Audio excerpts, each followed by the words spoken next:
Good morning, welcome to Little by Little, a short time in God's Word. Today, March 31st, 2025, we got Judges 9 and 10, Psalms 49, and 1 Corinthians 16.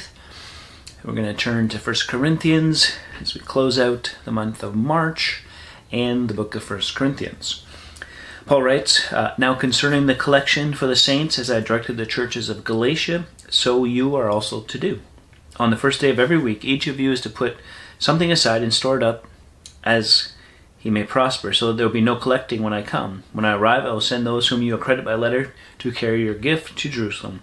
If it seems advisable that I should go also, they will accompany me. What's he talking about? Well, there was a need to help out the church in Jerusalem, and so he's been collecting money from the different churches that he's been visiting. And he writes to the church in Corinth, and hey, same thing applies to you guys. And here's what you should do. And do it ahead of time, so that it's not something awkward. Back in 2 Corinthians chapter 9, he's going to talk about giving in greater detail and what that's to look like in and for our lives, and how we start to put something aside and be regular and all these kind of things, and be generous and all that. But here he's trying to just wrap things up, and so he's just quickly talking about it, and it's an interesting kind of deal, right? Because when it comes to money, right, we get some interesting discussions and reactions to these things, and we're all on edge a little bit, and so Paul's just like, hey, here's what's going on. And I think that's a big thing, is just being open, and here's where the money's going, here's what's happening, here's why God asks us to do this.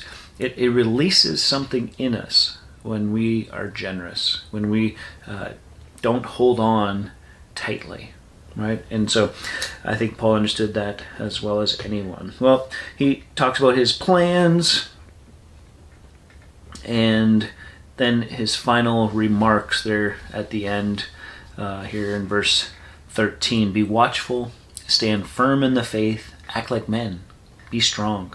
Let all that you do be done in love. So evidently,